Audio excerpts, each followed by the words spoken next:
네, 그래서 사회와 가정에서는 이렇게 뭐 예를 들면 자, 너는 귀여워. 너는 조심해야 돼. 그래서 자신에게 부여된 상징, 이런 것들이 중요한 사람들로부터의 배움이라고 할 수 있겠습니다. 자, 그러면서 자신이 어떤 행동을 취할 때 중요한 타자의 관점에서 칭찬을 받지 못하게 될까봐 또는 벌을 받게 될까봐 상상하면서 행동을 결정한다라고 하는 것. 자, 이런 것이 이제 사회화라고 하는 거죠. 내가 살아가면서 그 가정 속에 어떠한 규칙, 법률 또는 어떠한 그 윤리적인 행위 이런 것들이 그 사회 속성에서 내가 자라면서의 어떤 나의 그 하나의 모범적인 삶을 살아갈 수 있게끔 해주는 그래서 우리가 그 도덕성이라고 하는 거, 윤리성이라고 하는 거 이런 게 이제 중요하게 사회화 가정을 이루는 단계라고 볼 수 있겠습니다. 자, 그러면서 점점 자라나면서 사회적인 관계를 확대되면서 다양한 역할들이 있겠죠. 친구나 애인이나 학생 또는 직장인 이런 그 역할에 있어서 우리가 수행을 하면서 여성이라는 상징적인 의미 그래서 사람을 만나게 되거나 그 가정에서 사회화는 복잡해진다라고 보는 거고요. 어린 시절부터 영향을 주는 중요한 타자. 그래서 다른 사람에 대한 어떠한 그 역할, 그 다른 사람에 대한 관점, 이런 형태로 인해서 사회화를 가정을 경험해가며 우리는 성장한다라고 볼 수 있겠습니다. 자, 일반화된 타자라고 하는 것은 결국에는 나 자신과 다른 사람이라고 하는 것인데 게임 단계를 거치면서 점차 인간은 사회에서 일반화된 타자의 관점을 고려한다라고 하는 거죠. 자, 그래서 타인의 역할을 상징적으로 예측하면서 자신이 기대하는 역할, 그래서 그것을 내면화하고 맥락에서의 어떠한 기대에 적합한 행동을 하면서 안정적인 상호작용을 하는데 이런 과정을 통해서 타인이 자신에게 기대하는 역할을 통해서 자신을 보면서의 어떤 통합된 인성 이런 거를 갖게 된다라고 하는 거죠. 그래서 우리가 흔히 이야기하는 것처럼 아, 저 사람은 인성이 참 좋은 사람이야, 괜찮은 사람이야, 인간성이 좋아라고 하는 거는 뭐예요? 사회화 과정에서 적합한 어떤 상호작용을 잘 거쳤다라고 볼 수 있는 거죠. 자, 이렇게 일반적인 타자로 인해서 인간은 자신과 상호작용을 해야 하고 타인의 기대에 맞게 사회적인 기준을 충족하면서 역할을 수행하게 된다라고 하는 것이 이렇게 작용을 잘 한다라고 볼 수 있는 거죠. 두 번째 개념으로선 자아인데요. 아이와 미드라고 이야기를 하는 개념입니다. 그래서 아이는 주체적인 자아고 우리가 충동적이고 능동적인 어떠한 창조적인 특성 그래서 예측하기 어렵다라고 하는 거고 이거는 이제 나의 주체인 거죠.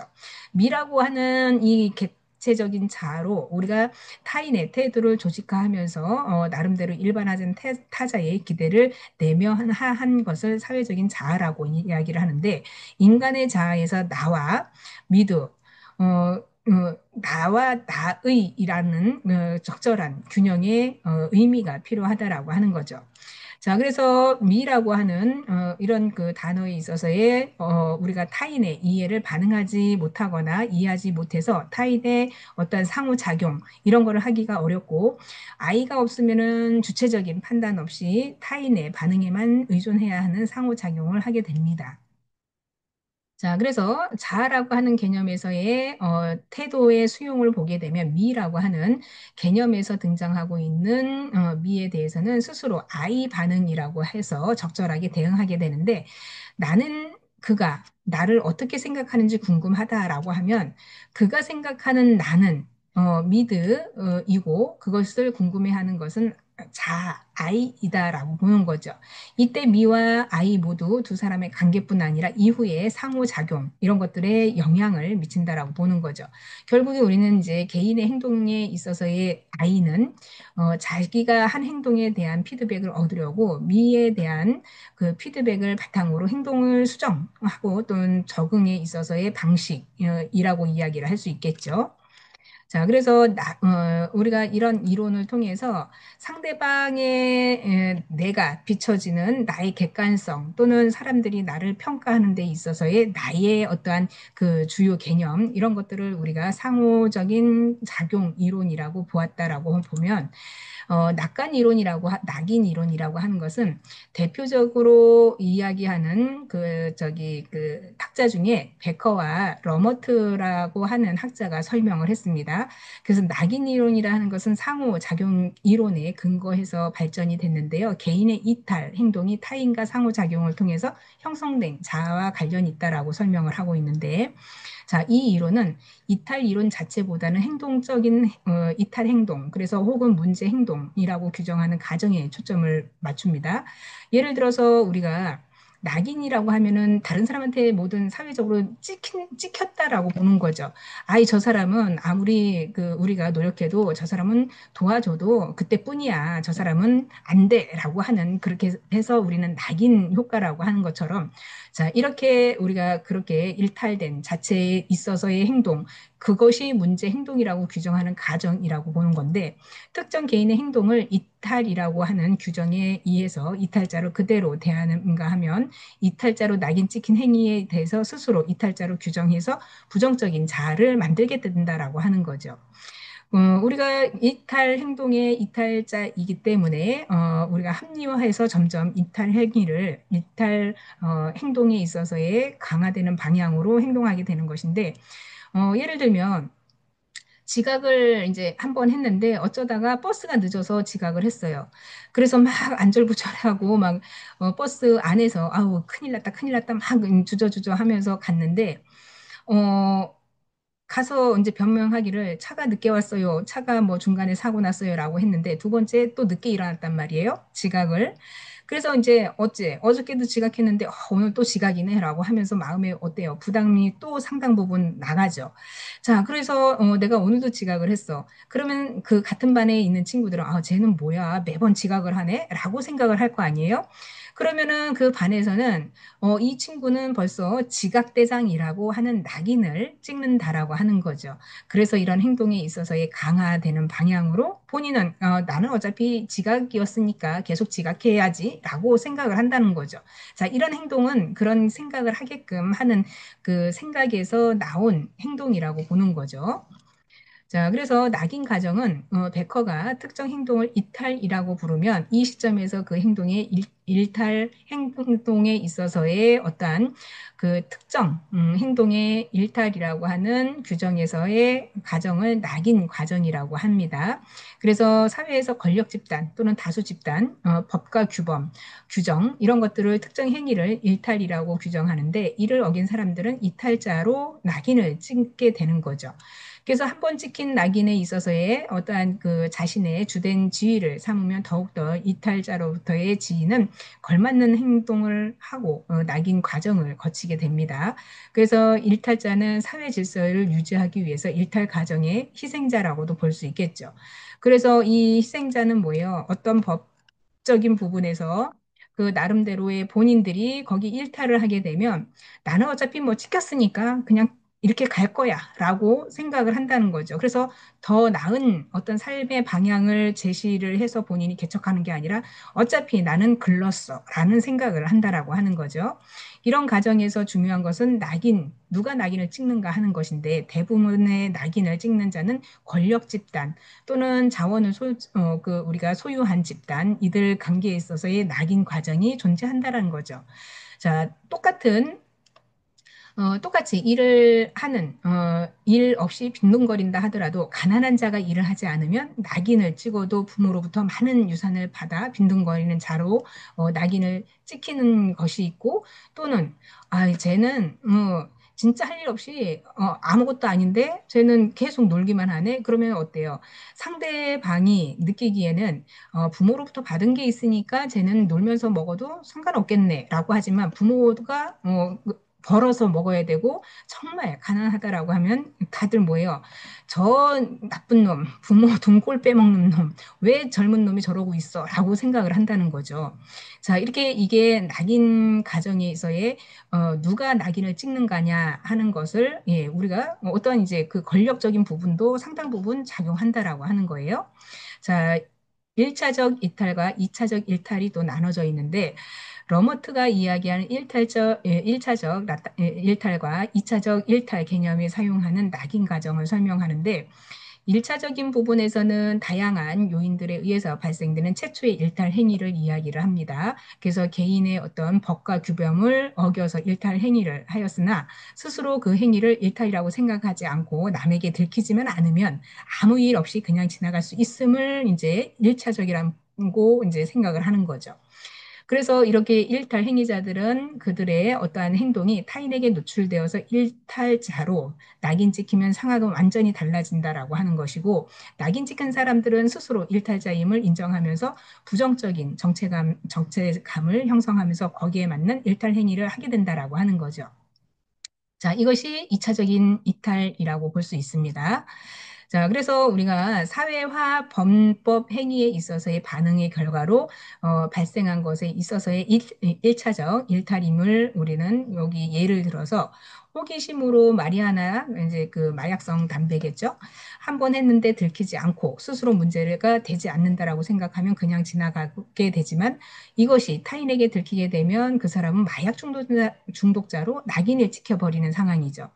자, 이후에 마약 중독자로 낙인 찍힌 사람은 취업이나 교육의 기회가 주어지지 않고 또 계속 소외시키는가 하면 마약 중독자로서의 어떤 정체성에 걸맞는 유사한 중독자들과 어울리게 돼서 중독 그 문제가 더 악화된다라고 보는 그런 개념입니다.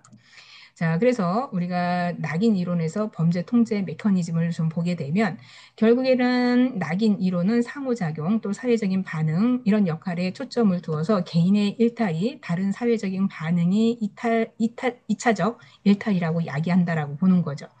그러니까 결국에는 어떠한 개인적인 부분이 사회적인 전반적으로 이차적으로 확산해 나간다라고 보는 거예요. 그러다 보니까 범죄에 대한 사회적인 통제 메커니즘이 특정 행동을 범죄라고 규정하고 이를 처벌하거나 교정하려는 메커니즘이 범죄를 더욱 강화시키거나 지속시킬 수 있다는 가정을 합니다. 자, 결국 이 낙인 이론에 있어서는 일탈이 행위자의 내적 특성뿐만이 아니라 주변 사람들에게도 낙인에 의해서 만들어진다라는 것을 전제하고 있는 거죠. 자, 그래서 이런 그 상호작용의 이론의 평가에 있어서 미드가 상징적인 상호작용의 이론에 대한 평가를 이렇게 내렸다라고 하는 겁니다. 사회 조직의 다양한 변화가 어떻게 개인의 간의 어떤 상호작용을 설명할 수 있는지에 대한 설명을 하지 못했고, 그래서 사회 조직의 변화가 개인의 행동에 어떤 영향을 미치는지 또 반대로 개인의 참여가 어떻게 사회 조직의 변화를 일으키는지 대해 의문을 만족스럽게 해결을 못했다라고 보는 겁니다. 두 번째는 낙인 이론에 대한 평가인데 첫 번째는 일탈에 있어서의 규정이 어떤 규칙이나 법에서 이탈이 발생한다고 주장은 규칙 없이도 일탈이 존재하는 상황으로 설명하지 못하고 2차적으로 일탈과 낙인 과정에 초점을 두어서 1차적인 일탈의 중요성을 간과하는 경향이 있다라고 보는 거죠. 그래서 일탈 행위의 원인과 결과에 혼동이 있을 수 있다라고 하는 것이 바로 상호 이론에 있어서의 평가이고 또 일탈 이론에 대한 평가라고 볼 수 있겠습니다. 자, 그러면 우리가 교환 이론을 통해서 한번 또 살펴보자면 사회 체계가 상호작용한다는 체계 이론에서의 상호작용의 이유에 대해서 의문을 가지게 되는데 교환 이론은 개인 간의 어떤 상호작용이 어떻게 시작이 돼서 지속되는지 또 개인 간의 상호작용이 사회 집단과 조직 내의 상호작용이 어떤 관계성이 있는지를 설명하는데 유용한 이론이라고 볼 수 있습니다. 그래서 호만스가 이야기하는 그 교환 이론과 블라우와 에머슨이 이야기하는 그 이론은 교환 이론을 좀 부분 수정하고 발전했다라고 하는 거죠. 그래서 교환 이론의 기본 전제를 보게 되면 인간은 누구나 타인과 상호작용해서 보상을 극대화하려고 하고 비용을 최소화하면서 가능한 한 많은 이익을 얻으려고 하는 상황을 선택한다라는 거죠. 자, 그래서 상호작용엔 당사자들은 보상이 지속되는 한 관계를 유지하려고 하는 것이고 반대로 관계에서 호혜성의 규칙이 깨지면 상호관계는 단절된다라고 보는 것이 바로 교환 이론이라고 할 수 있습니다. 그래서 인간은 모두에게 보상을 추구하는 존재로 보아서 인간과 인간 관계에서의 결국에는 보상으로 주고받는다라고 하는 것이고 일방적으로 주거나 혹은 받기만 하는 관계는 결국 단절을 의미를 하죠. 그래서 소멸될 수밖에 없다라는 전제가 있는데 교환 이론은 근간이 된 이론은 고전 경제학과 행동주의 심리학에서 들 수 있는 거죠. 고전 경제학에서는 인간은 완전히 자유롭고 경제적인 시장 상황에 따라서 사람들과의 어떤 거래와 교환 이런 거를 통해서 물질적인 이익 그리고 효용을 최대한으로 합리적인 존재로 이해를 합니다. 행동주의 이론의 주요 원리 역시 인간의 보상을 받고 징계를 피하고자 하는 대안을 선택해서 보상 추구, 유기체라고 불리는 것으로 설명할 수 있는데요. 인간은 과거의 보상을 산출하는 것으로 판명된 어떤 행동을 반복적으로 할 뿐 아니라 이전에 보상을 산출했던 행동에 대해서도 상응하는 보상이 주어지지 않으면 부정적인 감정을 표출한다라고 하는 겁니다. 자, 그래서 행동주의 이론에서의 교환 이론은 호만스는 행동주의적인 교환 이론은 행동주의 심리에서 근거해서 인간의 상호작용을 사회적인 교환으로 보는 거고요. 한 사람이 다른 사람에게 어떤 행동을 할 때는 상대방이 그 상응하는 반응을 보일 거라는 기대감으로 행동을 한다는 거죠. 상대방의 반응은 항상 의식을 하는 것은 아니지만 기본적으로 인간관계에서는 교환적인 역할을 가지고 있다라고 전제하는 것이 바로 요 교환 이론이라고 볼 수 있는데 우리가 보통 이제 그 교환 이론에 있어서의 A와 B는 오늘 수업 시간에 처음 만난 각자 소개를 했다라고 하면서 B는 만학도에서 아르바이트를 하면서 학교를 다녀야 한다고 자신을 소개했다. 수업이 끝난 후 A는 B에게 자신이 하고 있는 레크레이션 강사 아르바이트를 같이 하지 않겠냐고 원한다면 소개시켜 줄 수 있다라고 했다. 그러나 B는 매우 감사하다고 하였고 꼭 해보고 싶다는 반응이 있었다. 자, 그래서 두 사람은 함께 점심을 먹으며 레크레이션 강사에 대해서 좀 더 이야기를 나누기로 했다라고 하는 것. 자, 그러면은 여기에서 교환 이론은 A는 B에게 아르바이트를 소개시켜줬죠. B는 A의 기대에 맞게 감사 인사를 했습니다. B는 감사 반응에 있어서 A의 자존감이 상승됐고 이런 방식으로 두 사람의 상호작용이 시작이 되는 거죠. 그런데 만약 B가 A의 제안에 말씀은 고맙지만 전 레크레이션 강사 같은 일은 별로예요 라고 얘기했을 때 A는 제안뿐만 아니라 그 일을 하고 있는 B의 자존심까지도 비하할 수 있는 것으로 이 둘의 점심을 함께 하지 않을 뿐더러 더 이상의 의미 있는 상호작용이 일어나지 않을 가능성이 높다라고 하는 거죠. 자, 교환 이론은 서로가 서로를 어떤 것을 원할 때 주고받는 그 상대방에 대한 어떠한 그 상호작용에서 나오는 거죠. 자, 그렇기 때문에 이런 것들이 교환 이론에 들어가는 거고요. 자, 그렇다고 하면 이제 교환 이론에 대한 주요 개념으로 보상이라는 것을 한번 살펴보도록 하겠습니다. 자, 보상은 우리가 쉽게 얘기하면 내가 어떤 일을 했을 때 그 한 일에 대한 어떤 대가, 그거에 대한 합당한 보수, 이런 것을 이야기를 하죠. 행동의 긍정적인 강화 요인으로 행위자가 어떤 특정 행동에 참여했을 때 증가시키는 것을 이야기를 합니다. 그 행동에 있어서. 그러면 교환 관계에 참여해서 다른 사람과 상호작용하는 과정에서 기쁨이나 만족, 충족, 이런 것들을 경험하게 되면 인정이나 감사 또는 화폐, 물질 존중 또는 동의 이런 거에 대해서 보상을 우리는 포함을 합니다. 자, 그렇기 때문에 이런 것들이 우리가 보상 관련해서 그 내용이고요. 두 번째는 자원이라고 하면 우리가 교환 과정에서 상대방에게 보상할 수 있는 능력으로 상대방이 필요한 어떤 행위에 대한 심리적, 물질적 교환 자원을 이야기를 합니다.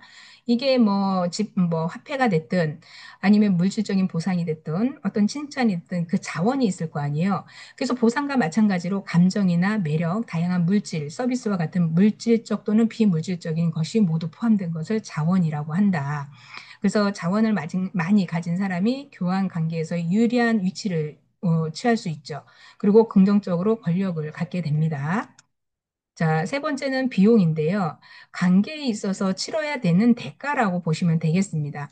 상대방에게 보상을 주기 위해 들어가는 시간과 노력을 포함시켜서 실제 교환 과정에서 주는 자원, 그 교환 관계에서의 참여로서 우리는 다른 교환 관계에서 얻을 수 있는 보상, 이런 것들을 놓치는 것까지도 포함을 합니다.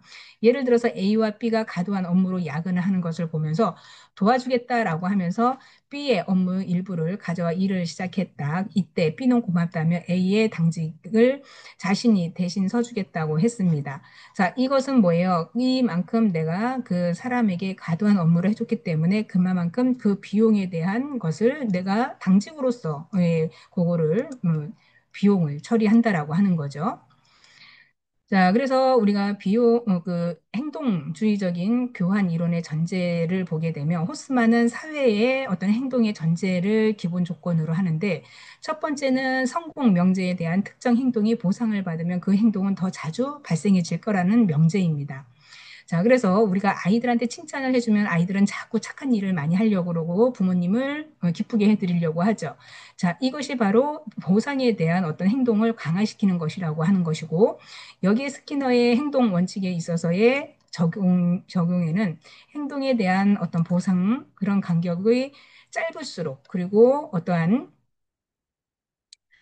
정기적인 보상보다는 간헐적인 보상이 행동을 더 잘 유도한다라고 보는 것이고요. 두 번째는 자극 명제. 그래서 행동주의의 일반적 개념을 적용해서 과거의 개인의 행동이 어떤 상황 자극에서 보상을 받았을 경우 유사한 상황에 주어지면 그 행동의 수행을 가능성을 높아지게 하는 것입니다. 그래서 이 두 직원들의 앞서서 얘기한 두 직원들이 서로 도움을 주고받는 것은 보상적인 점에 과거에 경험했을 경우에는 그 비슷한 상황이 처할 때 다시 도움을 주고받는 행동을 한다라고 하는 거죠. 자, 그래서 일방적인 어떠한 도움을 주는데 상대방이 그거에 대한 답변이 없다 그러면 우리는 두 번 다시 뭐예요? 아니, 굳이 내가 그렇게 할 필요가 뭐가 있어? 그렇게 생각을 하는 거죠. 자, 보상이라는 건 그렇게 이루어지는 겁니다. 쌍방간에. 자, 세 번째는 가치 명제로서 행동의 결과를 주어지는 보상의 가치의 행위자가 어떠한 이제 그 갭이 크면 클수록 그 행동의 반응성 그리고 반복성이 가능성이 커진다라고 할 수 있겠습니다. 자, 그리고 우리가 박탈 포만 명제라고 해서 특정 행동을 보상을 받으면은 받으면 받을수록 보상의 가치가 점점 감소한다는 명제입니다. 다섯 번째는 우리가 승인 명제라 해서 두 가지 명제를 포함하는데 먼저 행동했던 기대했던 보상이 받지 못하거나 예상되지 못한 처벌을 받으면 화를 내고 공격적인 행동을 할 가능성이 높아진다라고 하는 거죠. 자, 그래서 우리가 기대했던 보상만큼 더 큰 보상을 받거나 받을 경우로 예상되는 처벌, 이런 것들을 인해서 행동을 더 많이 하게 하거나 어떤 행동을 소거하게 하거나 할 수 있다라고 하는 것이고, 결국에는 이런 행동이 우리 바람직한 대인의 어떠한 그 대안의 보상의 가치를 높이고, 그리고 동시에 보상을 획득할 가능성이 높은 것으로 이제 보여지는 거죠. 자, 그래서 호스만의 이러한 다양한 교환법을 통해서 우리가 좀 살펴봤고요. 그리고 예, 자, 교환 이론에서 중요한 거를 예, 자, 그래서 변증법적 교환 이론을 좀 살펴보게 되면 주요 개념으로서는 우리가 권력 관계로서 일반적으로 상호작용을 대등한 입장에서 공평한 교환 관계로 시작하지만 그 관계가 지속적이고 욕구가 변화하면서 교환 관계의 불균형이 발생한다라고 보는 거고요. 이런 불균형이 발생이 인해서 누군가는 자원이 많고 누군가는 자원이 적어진다면 자원이 많은 사람이 자원이 적은 사람에게 영향력을 행사하거나 권력을 갖게 되는 거죠. 이런 경우에 자원이 적은 사람의 욕구를 만족할 다른 대안이 있다면 교환 관계를 종결시킬 수 있거나 아니면 대안이 없다면 지속할 수밖에 없고 그 관계를 수직적 혹은 착지적 관계로 볼 수밖에 없다라고 보는 거죠. 결국에 블라우 이론의 주요 원리를 보게 되면 합리적인 어떠한 원칙 이런 것들은 사람들의 특정 행동을 통해서 이득을 많이 기대할 수 있도록 그 행동에 수행할 가능성이 높아지는 것이고요. 두 번째는 상호성의 원칙으로 사람들 간의 보상, 그래서 어떠한 교환할수록 상호 의무에 있어서의 어떠한 후속의 교환을 이끌어 갈 수 있다라고 보는 거고요. 세 번째는 공정의 원칙이라고 보는 것인데 어떤 관계에 있어서의 이론에 있어서 공정 교환의 규범을 적용할 수 있다라고 하는 거죠. 그래서 특정 비용이 어느 정도 보상이 어떠한 비율로 주어지는가에 따라서 조절하는 일종의 기대이 있는데 이런 그 기대에 어, 관계에 있어의 규범을 적용하지 않으면 손해를 본 사람의 손해를 본 사람은 규범을 위반한 사람을 제재할 가능성이 높아지기 때문에 그렇다라고 하는 거죠. 자, 그래서 규범 이론에 있어서의 네 번째는 불균형의 원칙으로 교환 이론의 갈등주의의 이론을 통합한 것인데 결국에는 자원의 정도에 따라서 권력 관계가 형성이 되죠. 그래서 그 권력 관계에 있어서 가진 자와 또 상호성에 관련해서 공정성을 원칙을 위배하거나 교환 과정에서의 불균형이 증가하면서 저항이 나타난다라고 전제를 하는데 자, 이러한 저항의 가능성은 피지배자들의 간에 박탈감이 증대할수록 그리고 박탈감을 집합적으로 경험할수록 높아질 수밖에 없다라고 보는 거죠. 그래서 우리가 이제 교환 이론에서의 교환 네트워크 이론을 보게 되면 결국에는 우리가 이 이론을 좀 더 발전시키기 위해서 행위자 자체의 특성보다는 행위자 간의 어떤 관계 형태, 그래서 행위자들 간의 연결망에 더 많은 관심을 가지게 된다라고 보는 거죠. 그래서 기존의 이론들은 어떻게 관계가 시작되고 이해되는 것이라면 에먼슨이 이야기하는 이론은 시간이 지나면서 이 관계에서 어떤 일이 일어난지를 이해하기 위한 것이라고 볼 수 있는데 결국에는 우리가 에먼슨에서 이야기하는 권력이란 A가 B에게 권력 이득을 취하게 되면 A는 권력을 사용해서 B를 점점 더 큰 비용을 치르도록 강요한다는 것을 전제를 하고 있습니다. 그래서 이런 교환 자원을 불평등하게 소유함으로써 불균형한 교환 관계가 형성되고 이 권력 관계가 의존적인 관계를 낳는다는 것. 그래서 에먼슨 이론에서는 가장 중요한 것은 불균형한 어떤 교환 관계를 바로잡는 균형적인 전략에 있다라고 보는 거죠. 자, 그래서 주요 개념의 교환 연결망이라고 해서 둘 사이의 교환 관계를 형성하는 사회 구조적인 속에서 교환 이론이 다른 관계와 교환에 의해서 영향을 받는 경우에는 두 교환 간의 어떤 연결, 이런 것들이 연결망이라고 하는데 A와 B의 교환 관계에서 A와 C의 교환 관계에 긍정적인 혹은 부정적인 관계를 영향을 주었다라고 하더라도 이 두 관계의 교환 관계는 연결되어 있다라고 합니다. 그래서 A가 B를 돕기 위해서 사용한 시간이 A는 C를 보내야 하는 가치 있는 시간을 놓칠 수 있다라고 하는 거죠. 따라서 모든 교환 관계 이론에 있어서는 둘 이상의 교환 관계가 구성된 때 더 커다란 교환 연결망 내에 있다라고 볼 수 있는 거죠. 자, 그래서 권력의 의존 관계 또한 권력은 한 사람이 다른 사람에게 비용을 감내하도록 요구하는 정도의 어떠한 의존이 한 사람의 인간관계에서의 비용을 감내하는 정도라고 보는데 이것 또한 역시 A가 B에게 권력을 가지고 있다는 것은 A가 B에게 노력을 들이도록 요구할 수 있다는 것이죠. 그래서 B는 뭐 A에게 의존성을 나타날 수밖에 없다라고 하는 것인데 결국 우리가 둘 다 상대방에 대한 상당한 권력을 가지게 되는 것이므로 권력의 총량이 커지고 둘 사람의 응집력 이런 것이 커지게 된다라고 하는 개념입니다. 자, 이건 뭐 그렇게 어려운 건 아닐 거고요. 자, 그래서 네트워크 이론에 있어서 에먼슨의 균형화 전략은 결국 새로운 자격이나 지위를 획득하는 것이고 강제력을 사용하는 전략, 그리고 연합 활동을 전략으로 하고 원하는 욕구나 보상을 포기하는 전략, 이런 것들이 서로 교환 이론에서의 배제, 이런 것들이 필요하다라고 하는 거고요.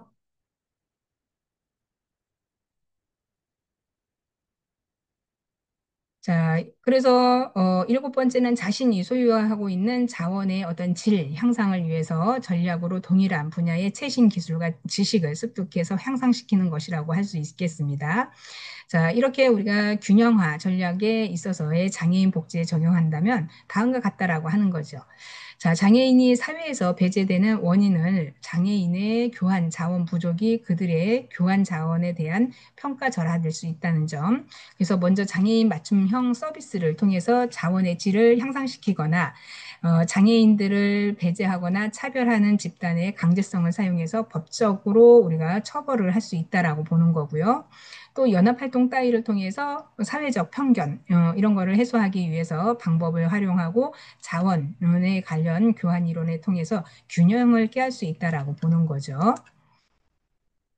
자, 그래서 교환 이론의 평가를 보게 되면 제한점에 있어서 인간은 비용과 보상을 크기를 계산을 하게 되며 이익이 되는 방향으로 선택하죠. 그래서 이익 추구적인 존재로만 본다는 게 단점이고 또 단순히 주고받는 것 이외에 인간관계에 영향을 미치는 다양한 가변적인 요인들을 고려하지 못했다는 점이 또 제한점일 수 있겠습니다. 자, 경제적인 교환과 달리 사회적인 교환은 신뢰에 근거를 해서 이런 어떠한 작용에서의 사회적 관계를 형성하는지에 대한 설명이 부족했다라고 보는 것이 제한점이었습니다. 자, 그렇다라고 하면 문제에 관한 관점의 상호작용에 대한 이론을 살펴보게 되면 현실의 주관성을 강조해서 똑같은 상황이라도 사람들의 어떤 의미를 부여하는지에 따라서 혹은 상황이 어떻게 정의되는지에 따라서 문제가 될 수도 있고 안 될 수도 있다라고 보는 거죠. 현실적으로 대부분의 사회에서는 다수 집단이나 지배 집단의 어떤 상황을 문제라고 정의하면 그것이 사회 문제로 받아들일 가능성이 굉장히 높다라고 하는 것이고요. 예를 들면 과거 이혼에 대한 부정적인 시각을 가지고 있는 이탈 어떤 규정으로 봤을 때 결손 가정이라는 낙인을 부여해 왔지만 오늘날에는 이혼에 대한 부정적인 이미지는 매우 약해졌다라고 보는 거죠. 이런 것들이 결국 행동의 문제가 아니라 행동에 대한 정의가 그 행동을 사회 문제에 있어서의 규정한다라고 하는 거예요. 자, 그래서 교환 이론에서의 사회 문제는 교환 자원의 부족, 고갈, 그리고 가치 저하로 인해서 자원의 어떤 불균형에 의해서 발생한다라고 보는 거고, 또 사회적인 관계에서의 교환 자원이 부족하거나 자원의 가치가 저하되면 자원을 부여한 자들의 그들의 복종시키고 착취하는 것이 사회 문제의 원인이라고 보는 것입니다. 그래서 이 두 가지 이론이 노인 문제에 적용하게 되면 다음과 같은 요약을 할 수가 있는데, 자, 결국 우리가 그 교환 이론의 상징적 상호작용 이론은 주요의 어떤 집단의 노인이 늙고 병들고 가난하고 외롭고 의존적으로 쓸모없는 의미를 부여하게 되면 문제가 많은 노인으로 낙인을 찍히는 거죠. 자, 교환 이론으로 봤을 때는 사회적인 관계에서 교환할 수 있는 노인들의 교환 가치, 자원에 대한 가치가 약해지고 고갈되어 대등한 교환 관계를 이루지 못하는 상황에 노인 문제라고 보는 거고요. 자, 상호작용 이론에서 이렇게 개인이 어떠한 그 대상이 개인의 대상이 사회가 아니라 개인의 현실 구성임을 좀 보자는 건데 문제 해결 방식에 있어서 일탈을 야기하고 낙인을 창출하고 규칙과 규범을 수용하는 것이 필요하다. 그래서 논리적으로 선입견이나 편견 제거하거나 악화시키려고 노력이 필요합니다.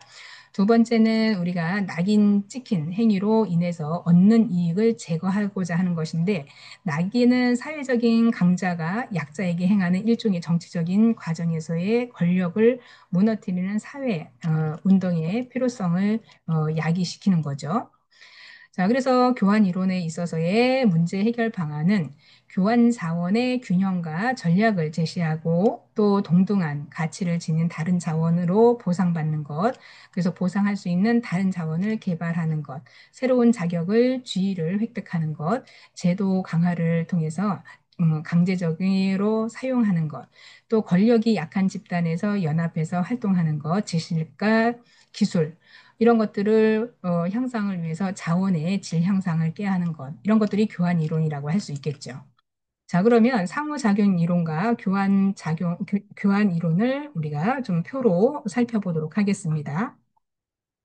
자, 대표적인 이론가는 쿨리와 미드와 베커와 러머트의 상호작용 이론이 있고요. 교환 이론은 호만스와 블라우 그리고 에머슨의 교환 이론이 여기에 속하겠습니다. 사회적인 관점 역시나 우리가 사회는 인간의 상호작용이 일어나는 맥락에서 그것을 유지하고 조정해야 된다라고 보면 교환 이론은 교환 체계에서 이루어지는 경쟁 그리고 문화의 통합이 반복해서 제도화하는 것을 이야기를 합니다. 인간관을 보게 되면 상호작용 이론은 결국 타인과 상호작용에 의해서 자아를 형성하면서 사회의 재생산에 대한 능동적인 존재로 보았고요. 교환 이론은 타인과 상호작용에서 보상을 극대화해서 비용을 최소화하면서 보상을 추구하는 존재라고 본 거죠. 상호작용 이론의 인간 사회 문제의 원인은 결국 상호작용 과정에 있다라고 보는 거고 다수의 집단 이 특징 행동을 일괄로 규정하거나 문화화 정의하게 되면 그것이 사회 문제로 받아들여진다라고 보는 거고요. 교환 이론은 교환 자원의 어떤 질과 양에 대해서 불균형으로 인해서 생기는 권력 관계 형성입니다. 따라서 권력 관계의 형성에 따른 다른 대안이 없는 한 지배와 종속 관계를 유지하게 된다라고 보는 거죠. 자, 사회적인 문제 해결에 있어서 일탈은 규정을 변경하고 부정적 상호작용을 변화시키는 것이 바로 상호작용 이론의 해결 문제이고, 교환 이론은 자원 대체나 다른 보상 원칙, 개발, 또 집단적인 권력 형성 같은 균형적인 전략을 통해서 해결할 수 있다라고 보는 거죠. 자, 우리가 이제 뭐 굉장히 좀 딱딱한 이론이었는데요. 이렇게 우리가 교환 이론, 상호작용 이론을 좀 통해서 봤는데, 교환 이론도 역시나 상대, 파트너가 있어야 되는 거죠. 그리고 그 파트너라고 하는 것은 내가 그 교환을 통해서 이득을 취하기 위한 그런 이론이라고 보시면 되겠습니다. 자, 지금까지 우리가 그 이론을 좀 살펴보았고요. 다음 차시에서는 우리 교재